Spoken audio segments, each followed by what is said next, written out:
Welcome back, my dear adventurers, to another night of exciting adventure tales. Aelwyn Moonwake at your service, and welcome to my land, the magical lands of Aetherfall.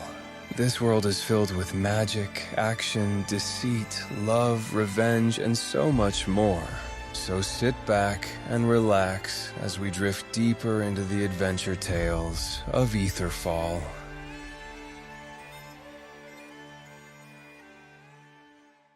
Tonight, we immerse ourselves in the story of the merchant's Gambit. You're going to be stepping into the shoes of a traveling merchant who's about to discover that not all treasures are made of gold. Maybe you're a shrewd trader who spent years perfecting the art of the deal, or perhaps you're a former scholar who turned to commerce after discovering your true talent lies in reading people, not books. You could even be a reformed smuggler looking to make an honest living for once. Really, the backstory is up to you.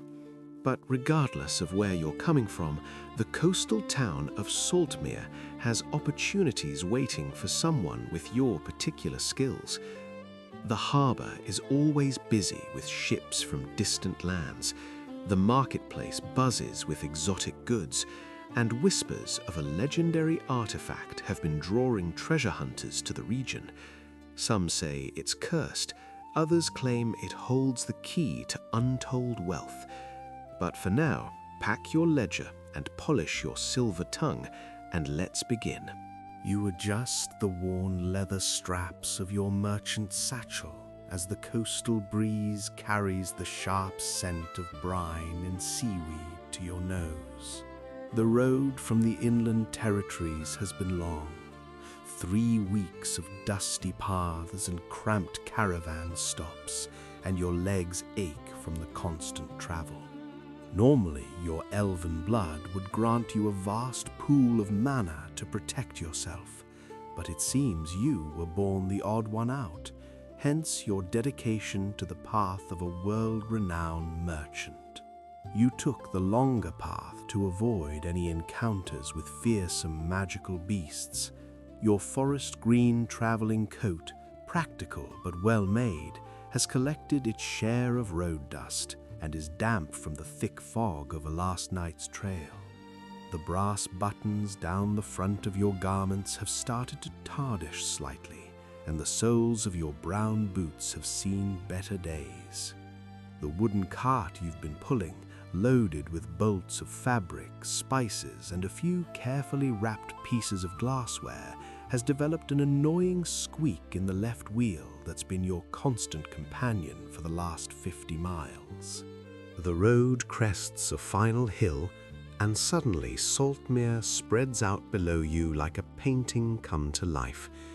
Your first impression is one of controlled bewilderment, followed by a sigh of relief at the thought of some rest. The town clings to the coastline, where a natural harbour creates a perfect crescent of calm water.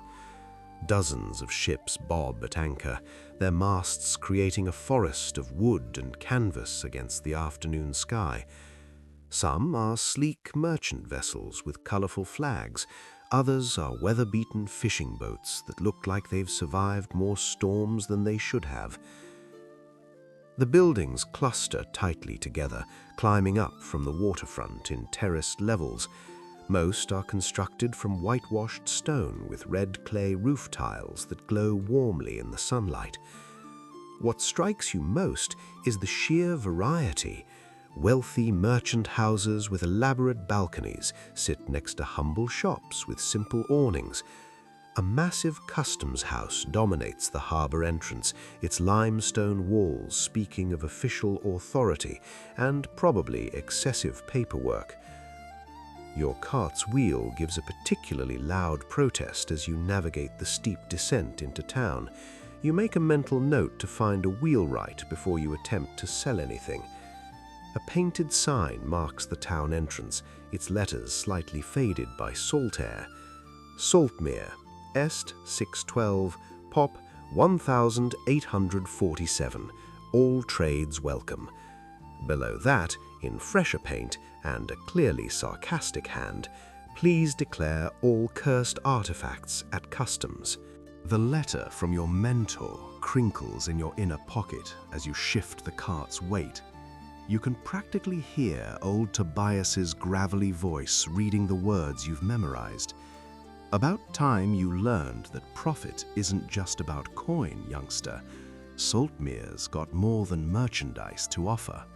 There's a deal brewing that could make your reputation, but it'll test more than your bargaining skills. The Crimson Compass Inn will have a room waiting. Don't be late, and don't trust anyone who smiles too easily. The main street runs parallel to the harbor, and it's absolutely packed with activity. To your left, a spice merchant's stall releases clouds of exotic aromas, cinnamon and cardamom, and something sharp you can't quite identify. The owner, a heavy-set woman with arms like a blacksmith's, is arguing animately with a customer about the quality of her saffron. To your right, a fishmonger displays the morning's catch on beds of ice that must have cost a fortune to transport from the northern mountains. In the distance, you can feel the surges of manna from mercenaries training in what seems to be a guild house. But what draws your attention is the auction house. It's an impressive 3-story building with wide open doors and a crowd gathered on the front steps. A crisp voice carries over the general noise, calling out bids for what sounds like a shipment of dream spinner spider silk from the eastern provinces of Valoria. You can see people waving small paddles, their faces intense with concentration or disappointment. You're trying to maneuver your cart past a stack of crates when a man steps directly into your path. He's perhaps 40, with salt and pepper hair pulled back in a neat tail, and clothes that scream successful merchant without quite tipping into ostentation. His dark blue coat is well tailored, his boots are polished, and he's wearing enough rings to fund a small expedition. "Careful with that cart," he says, though his tone is more amused than annoyed. "Thaddeus Silvergilt. I make it my business to know every trader who comes through Saltmere, and I don't recognize your face, youngster." You introduce yourself, and something flickers in his eyes, recognition or calculation. "Ah, Tobias Crane's protege. I've heard of you. Word travels fast in merchant circles." He glances at your cart with the practiced eye of someone who can assess value at a glance. Modest goods, but quality. Smart. You're not trying to impress anyone, just make steady profit. "Something like that," you say carefully. Thaddeus leans in slightly, lowering his voice. "Let me offer some friendly advice. The auction house is hosting something special tomorrow night. An estate sale from the Blackwater family, old nobility fallen on hard times, antiques, art, and rumors of something rather more interesting. The kind of thing that attracts treasure hunters, adventurers, and fools in equal measure." Your curious nature triggers somewhat of a shine in your eyes. The memorized words from the crinkled letter left by Tobias strikes your imagination. You've been waiting for the perfect opportunity to make your mark, and perhaps this could be it. "What kind of something?" you ask inquisitively. His smile doesn't quite reach his eyes. "Let's just say certain items have a way of being worth more than their appearance suggests, but they also have a way of bringing trouble to their owners. Attend the auction by all means, but be very careful what you bid on." Before you can ask more, he tips his head politely and disappears into the crowd, leaving you with more questions than answers. The Crimson Compass Inn sits in the merchant's quarter, a sturdy building of dark wood and stone with a copper-clad roof that's turned green with age and sea air. The painted sign shows a compass rose in deep red, its needle pointing in an impossible direction. Inside, the common room is warm and surprisingly quiet for the time of day.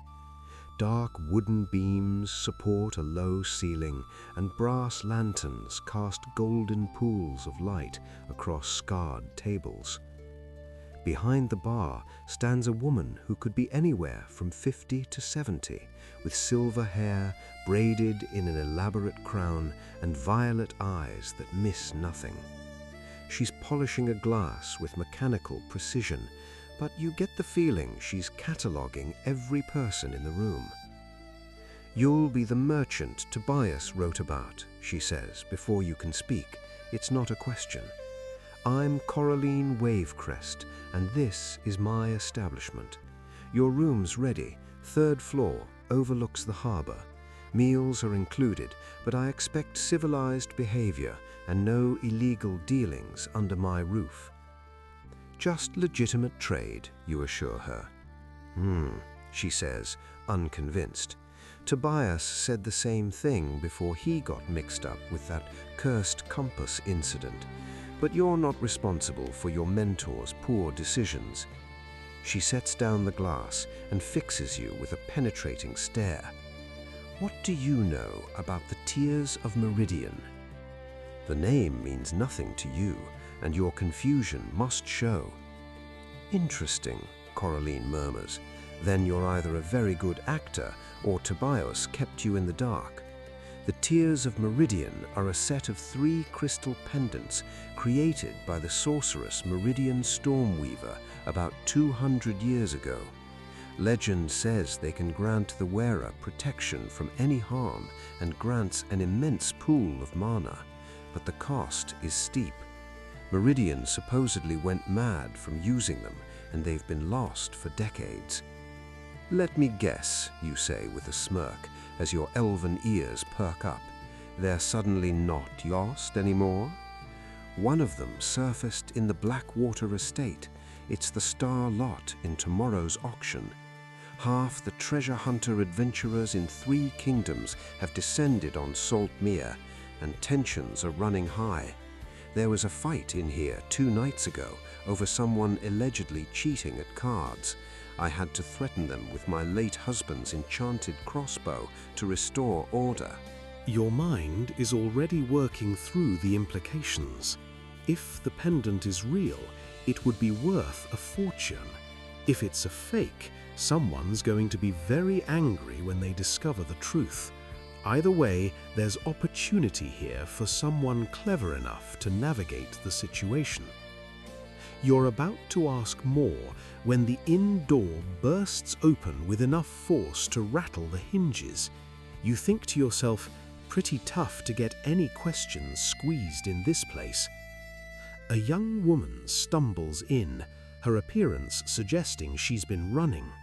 She's maybe 25, with dark skin, close-cropped black hair, and clothes that mark her as a sailor. Practical canvas trousers and a weathered jacket over a simple shirt. Her eyes are wide with barely controlled panic. "Please," she gasps, addressing the room at large. "I need help.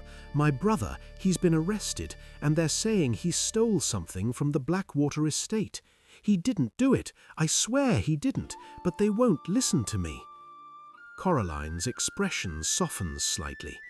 "Karina Starwind, isn't it? Your brother's the one who works at the Blackwater Manor." "Worked," bitterly, "until someone planted evidence in his room, an ancient Daedric pendant from the estate. But Cale would never steal. He's been trying to save money to buy his own fishing boat. Why would he risk everything for an ancient pendant?" "Because he was framed," you say, and the words are out before you can stop them. Both women turn to look at you. Someone wanted him out of the way or wanted to create a distraction.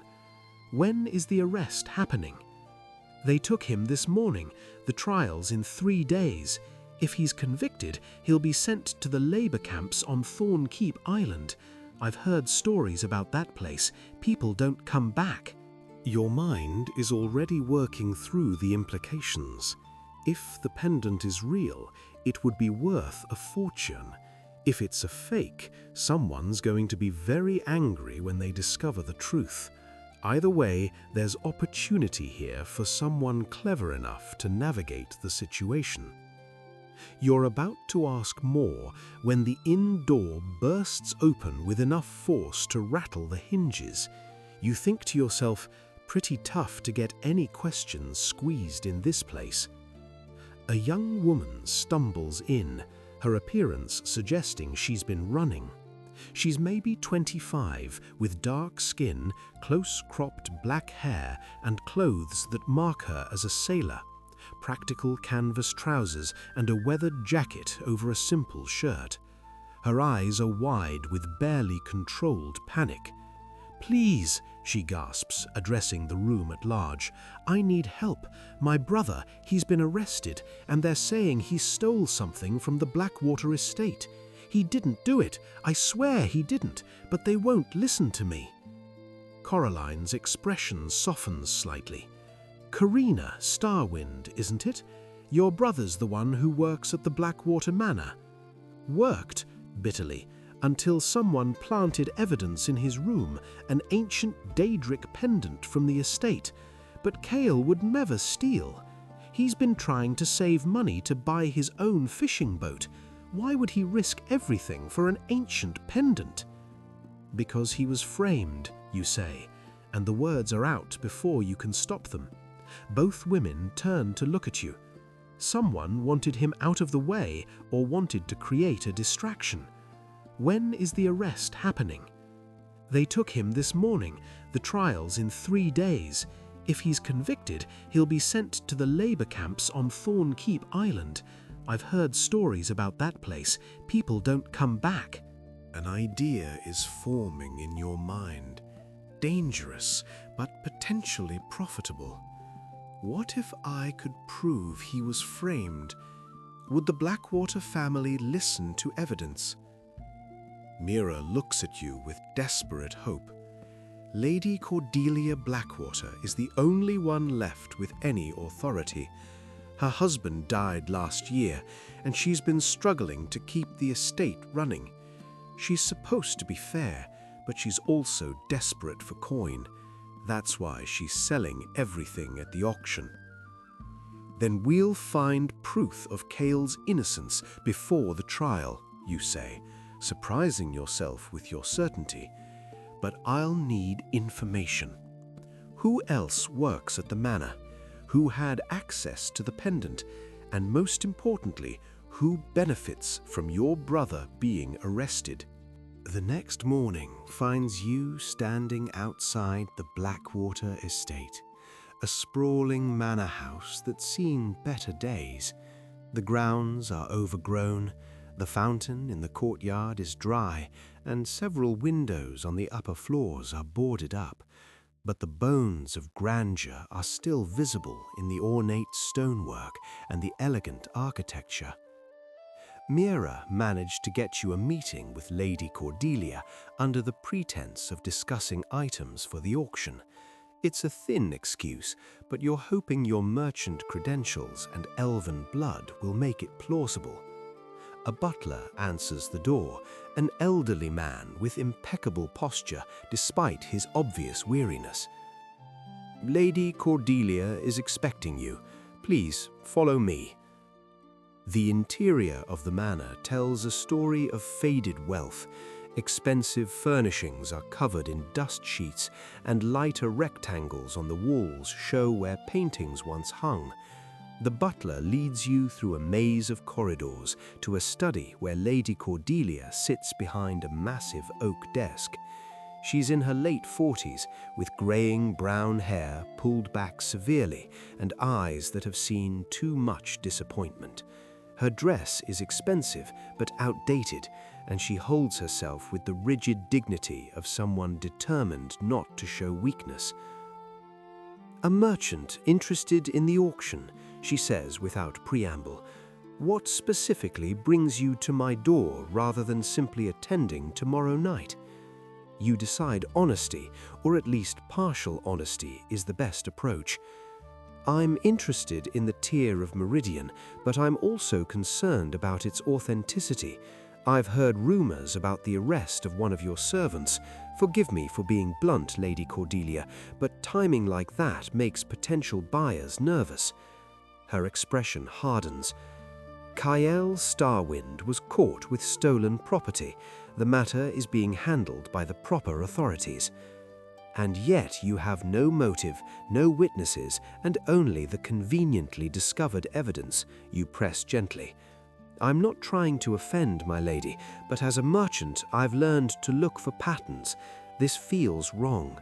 For a long moment, she studies you. Then, surprisingly, her shoulders slump slightly. You're not the first to question it. Truth be told, I find the whole situation suspicious. Kael was one of my most trusted servants, but the evidence was found in his room by my estate manager, Victor Thornquist, and I can't ignore physical proof. Victor Thornquist, you repeat, filing the name away. How long has he worked for you? About 2 years. He came with excellent references after my previous manager retired.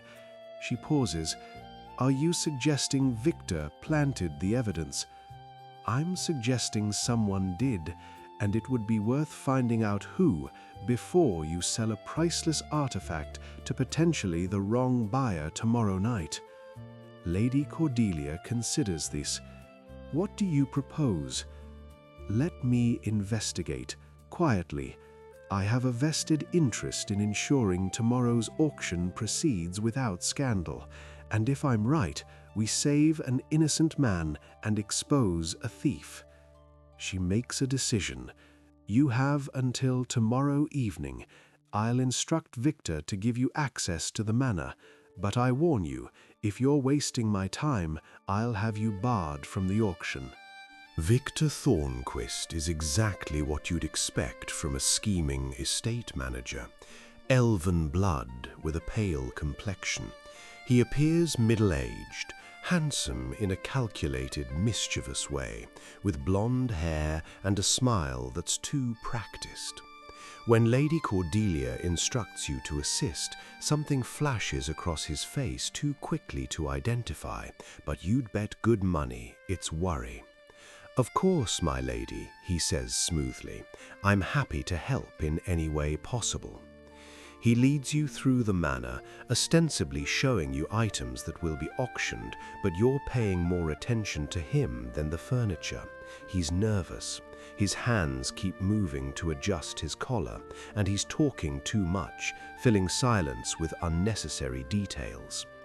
This is Kael's former room, Victor says, opening a door on the 3rd floor. As you can see, quite modest, the pendant was found in that trunk. You examine the small space carefully. It's spare but clean, with a narrow bed, a small desk, and the mentioned trunk. Something about the room bothers you, but you can't quite place what. Did Kael have access to the vault where valuable items are stored? You ask casually. No, Victor says, too quickly. Only Lady Cordelia and I have keys to the vault. That's interesting. So the pendant must have been somewhere else in the manor when it was stolen. Where was it last seen? Victor hesitates. The dining room, I believe. We'd been cataloguing items for the auction. You wander over to the window, looking out over the grounds. From this angle, you can see the stables, the overgrown gardens, and a small building that looks like it might be a groundskeeper's cottage. Movement catches your eye. Someone's watching the manor from the cottage, a figure in dark clothes who quickly ducks out of sight when they realize you've spotted them. Who lives in that cottage, you ask? It's empty, Victor says. We let the groundskeeper go months ago. Then we should probably investigate why there's someone hiding there, you say pleasantly, already heading for the door. Victor follows, still protesting that it's probably nothing, just local children playing, but you're already down the stairs and out the back entrance. The cottage door is locked, but the wood is old and gives way easily when you put your shoulder to it. Inside, you find exactly what you were hoping for: evidence. The cottage has been recently occupied. There's a bedroll in the corner, some food supplies, and most damningly, a collection of items that match the auction catalogue. Silver candlesticks, small paintings, jewellery, everything carefully wrapped and hidden under floorboards. Victor appears in the doorway, his confident mask finally cracking. "You don't understand. I needed the money. Lady Cordelia's been cutting staff, reducing salaries. I have debts." "So you've been slowly stealing from the estate and framing Kyle when you needed a scapegoat," you say, fighting to keep your voice level. "He would have survived the labor camps," he says defensively. "I didn't have a choice." "There's always a choice," a new voice says from behind him. You both turn to see a man standing in the cottage entrance. He's tall, maybe 30, with dark copper skin, sharp green eyes, and the kind of quiet confidence that suggests he's very good at being dangerous. He's dressed practically, leather armor over dark clothing, and there's a short sword at his hip that looks well used. "The name's Davos Nightshade," he says calmly. "Bounty hunter. Lady Cordelia hired me when the theft started. I've been watching Victor for the past week. He looks at you with something approaching respect, though you figured it out faster than I expected. Merchant with a brain. Rare combination." Victor tries to run, but Davos moves with economical precision, grabbing the estate manager's arm and twisting it behind his back. "Don't make this harder than it needs to be." An hour later, you're back in Lady Cordelia's study with Mira, who arrived breathless and tearful when she heard the news. The stolen items are laid out on the desk, and Victor is being held by the city guard pending trial. Kale will be released within the hour. "I don't know how to thank you," Lady Cordelia says quietly. "You've saved an innocent man and recovered property I thought was lost forever." "I have a suggestion," you say, because you've been thinking about this since you found the evidence. "Don't sell the Tear of Meridian tomorrow." She looks startled. "What? Why not?" "Because the auction's been compromised. Half the bidders are treasure hunters who'll cause trouble regardless who wins. The other half are legitimate collectors who won't want to be associated with the chaos." You lean forward. "But what if you leased the pendant instead, to, say, a museum or a collector who wants to display it? You'd get steady income instead of a one-time payment, and you could include terms that return it to your family eventually." Lady Cordelia considers this, a spark of hope in her eyes. "That's actually brilliant. The North Haven Museum has been asking about acquiring pieces. They have funding from the Crown." Mira clears her throat. "And maybe, when Kale's cleared, he could come back to work. We'd both work for you, help get the estate back to what it was." "I'd like that," Lady Cordelia says softly. She turns to you. "As for your fee, I insist on paying you properly.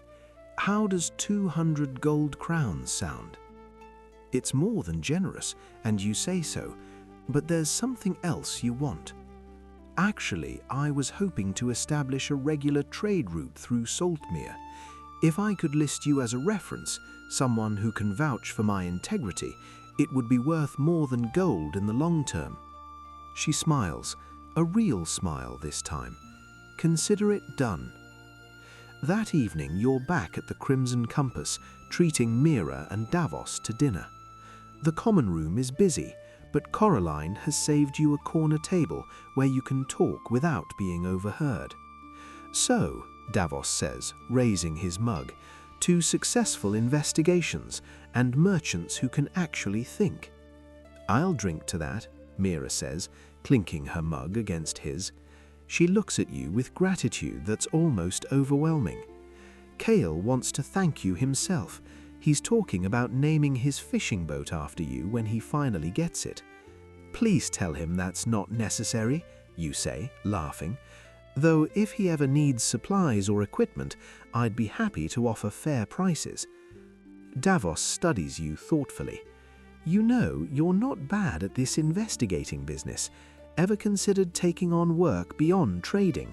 I could use a partner sometimes, someone who thinks before drawing a weapon. I'll keep it in mind, and you mean it. Saltmere is starting to feel less like a stopover and more like a place with potential. The next morning you're preparing to leave the inn when Coraline stops you at the door. Before you go, I think you should know that Tobias would be proud. He always said you had good instincts, but I wasn't sure I believed him until now. He taught me well. He also wants you to visit him in the capital when you get a chance, something about an opportunity that requires someone with your particular skills. She hands you a sealed letter. Don't open it until you're on the road. And merchant, be careful. The kind of opportunities Tobias talks about usually involve more danger than profit. You tuck the letter into your satchel and step out into the morning sun. Your cart's wheel has been repaired by a grateful blacksmith, courtesy of Lady Cordelia's recommendation, and your goods have already sold at excellent prices to local merchants impressed by your reputation. As you guide your cart toward the main road, you can't help but look back at Saltmere. The town is waking up, ships are leaving the harbour, and the marketplace is starting to bustle with activity. Somewhere in that chaos, Kael and Mira are beginning their new lives. Lady Cordelia is negotiating with the museum, and Victor is facing justice. You didn't find treasure in the traditional sense. No cursed artifacts, no legendary weapons, no chests of gold, but you've made connections, built a reputation, and proven that sometimes the real profit comes from doing the right thing. The letter from Tobias weighs heavier in your satchel than its paper should allow. Whatever opportunity he's found, whatever danger it involves, you know you'll take it. Because you're learning that being a merchant isn't just about buying and selling goods. It's about understanding people, seeing opportunities others miss, and occasionally saving innocent lives along the way. The road ahead curves toward the inland territories, and new adventures wait beyond the horizon. You're ready for whatever comes next. And that, my dear friends, is where we'll end tonight's adventure. I hope you enjoyed this tale of investigation and justice in a coastal town. Sometimes heroism doesn't require a sword, just a sharp mind and a willingness to stand up for what's right. Until next time, stay safe and sweet dreams.